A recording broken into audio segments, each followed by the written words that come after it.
જય દ્વારકાધીશ ને જય માતાજી મિત્રો બાજુના ગામમાં આપણે મગ જોવા આવ્યા છીએ જે આજે ફિલ્ડ કરવાનો ટાઈમ જીડ્યો છે જે મગની અંદર ખરેખર રોટાવેટર હાંકવાનો હતો ને એ મગ અત્યારે તમે જુઓ 45 દિવસની આસપાસના મગ થયા છે તમને દેખાડું કે મગની અત્યારે શું પરિસ્થિતિ છે અને ખેડૂત આપણી સાથે છે આપણો મિત્ર જ છે તો 2-5 શબ્દ એની પાસેથી પૂછશું કે એને કેવી ટ્રીટમેન્ટ કરીને જેને કારણે મગ અત્યારે ખરેખર કોઈક જોવા આવે ને તો અત્યારે એના ગામની અંદર કે જે બાજુના જ મારા ગામની અંદર કે ડેરવાન જે ગામ છે ગામમાં નંબર 1 મગ છે મિત્રો જો હું તમને ખરેખર દેખાડું તમે જુઓ 45 દિવસના મગ છે ને વિરાટ ગોલ્ડનું બિયારણ છે અને આપણે લગભગ આજથી 10 દિવસ પહેલાં જે આની અંદર એક ફ્લાવરિંગની દવાનો ડેમો પણ કરાવેલો છે એ પણ હું દેખાડું છું આની અંદર ફ્લાવરિંગની દવા નથી મારેલી એમાં તમે જોઈ લો અત્યારે 45 દિવસે આની અંદર કેટલું ફ્લાવરિંગ છે ને સિંગોનું કઈ રીતનું બંધારણ થાય છે અને 5 સાયરું આપણે ક્યારાની અંદર મગ કરેલ છે અને આપણે આ ખેડૂત છે કાનભાઈ થોડીક માહિતી ખેડૂતોને આપો તમે કે જે તમારા મગ શરૂઆતમાં 20 દિવસના હતા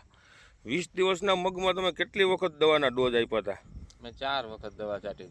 20 દિવસની અંદર 4 વખત દવા છાંટી હતી અને એ જ્યારે તમે 4 વખત દવા છાંટી હતી તે મગની પરિસ્થિતિ શું હતી? પછી વિચાર કર્યો હતો કે હું પાડી નાખીએ કારણ કે કુકર નહોતી જતી ત્રીસ નહોતી જતી ને પીરાશ પડતા હતા એકદમ. અને એ ચાર દવાના ડોઝ કેટલા રૂપિયાના થયા હતા? 8 થી 8.5 અને પછી તમે કેનો સંપર્ક કર્યો?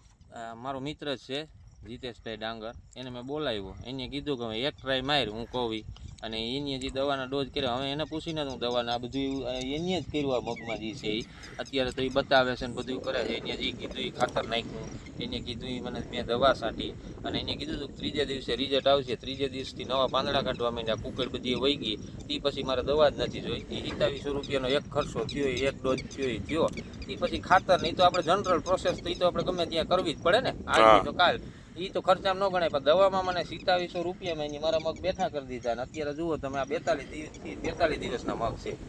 અને મિત્રો જુઓ તમે અત્યારે કોઈ પણને જોવા આવો હોય ને તો ખરેખર આખા ડેરવાન ગામની અંદર નંબર 1 મિત્રો મગ છે.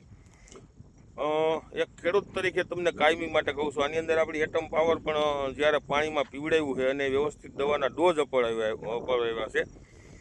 અને જે આપણે ડેમો કરેલો છે આ તમને દેખાડ્યું જો અહીંથી તમે જોઈ લ્યો આની અંદર કેટલો ફ્લાવરિંગમાં ફેર છે અને આની અંદર જે ટૂંકમાં એક ફ્લાવરિંગ માટેની નવી દવા જે બેસ્ટ આવશે જો અહીંથી છે ને સાટી અહીંથી ટૂંકમાં ફ્લાવરિંગની દવા જે ટૂંકમાં દેમા તરીકે ઉપયોગ કરેલ છે હવે એની અંદર હું તમને જો ઓમાં તમે જોયું અને આમાં તમે જુઓ કેટલો બધો ડિફરન્સ છે આપોઆપ તમને ખબર પડી જાય તમારે એવું હોય તો વિડીયોને પાછો આગળ લઈને અને જોયો તમે જો આની અંદર જો તમે સિંગુ અને ફ્લાવરિંગ પણ જબરદસ્ત છે જો આ ડાળિયા બધા જે નવા છે ને આની અંદર ફ્લાવરિંગ પણ જબરદસ્ત અને સિંગોનું બંધારણ ઘણું બધું થઈ ગયું છે રિયાલિટીમાં કોઈક જોવા આવે ને કદાચ આંધળો માણા હોય ને તોય ખબર પડી જાય એમ છે કે જો અહીંથી ટૂંકમાં આ ક્યારેથી આપણે આ બાજુ સાટેલ છે અને બાજુમાં જ હું એના જ મોટા બાપાના મગ છે એ પણ તમને દેખાડું મિત્રો જુઓ મિત્રો આની અંદર પણ આપણે ફ્લાવરિંગનો જે ડેમો કરાવ્યો ને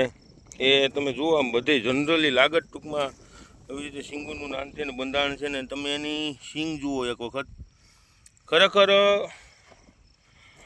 મિત્રો જે વસ્તુ આપણે ખેડૂતોને કાયમી માટે જે ભલામણ કરીએ છીએ એમાં અનેક ખેડૂતો આ એક ખેડૂત નહીં એવા અનેક ખેડૂતો છે આ બાજુમાં જ મગ છે જોઈ લો તમે આ હાંધો પડે કે નહીં જુઓ આ બાજુમાં એના ભાઈના જ મગ છે અહીંથી વાવેલા આ મગ તમે જુઓ અને આ મગ જુઓ બેયને કાંઈ લાંબો ડિફરન્સ પણ નથી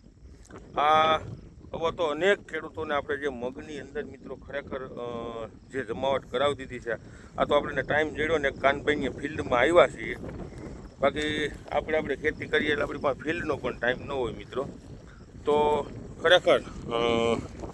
જે વસ્તુ છે એ ખામી છે હજી તમે એક વખત જોઈ લો આની અંદર તમે ફ્લાવરિંગ જોઈ લો સિંગોનું બંધારણ જોઈ લો અને હજી તમને એમાં જેમાં દવા નથી સાટેલ ને એ પણ દેખાડો હાલો પાછો તો જુઓ મિત્રો આની અંદર છે ને અહીંથી આપણે જોયું તો આમાં આપણે જે ઓલી ફ્લાવરિંગની દવા નથી મારેલી એમાં તમે જુઓ જો એની અંદર ને આની અંદર કેટલો બધો ડિફરન્સ છે હરેક કેરાની અંદર એવું નથી કે આપણે જે ટૂંકમાં તમે જોઈ શકો આમ બધી લાગત આમ કાયદેસર આવો ને એટલે બધું દેખાઈ જાય. એટલે મિત્રો આ છે ને ખરેખર આપણો જે એક અનુભવ છે ને અનુભવ બોલે છે. ખરેખર ખેડૂતના મગની પરિસ્થિતિ બહુ ખૂબ જ નબળી હતી અને અત્યારે નંબર 1 મગ થયા છે. આવા તો આપણે અનેક ખેડૂતોને મગ આ રીતે આપણે જે નબળા હતા ને બનાવ્યા છે મિત્રો. એટલે કહેવાનો મતલબ એવો છે કે તમારા પાકની અંદર કેવી સમસ્યા છે અને એનું સોલ્યુશન શું કરવું ને એ વસ્તુ મહત્ત્વની છે. નકરા ડબલા સાઈડે નકરા ખાતર નાખે કોઈ વસ્તુ મિત્રો થઈ જવાતી નથી. કયા સમયે કેવી દવાઈનો ઉપયોગ કરવો છે અને શું વસ્તુની ટ્રીટમેન્ટ કરવી છે આ ખાસ ધ્યાન રાખવાનું છે મિત્રો. તો અવનવા વિડીયો જોતા રહ્યો. વિડીયો સારો લાગે તો વધારેમાં વધારે શેર કરજો. નવા મિત્રો હોય તો ચેનલને સબસ્ક્રાઈબ કરવાનું મિત્રો ભૂલતા નહીં.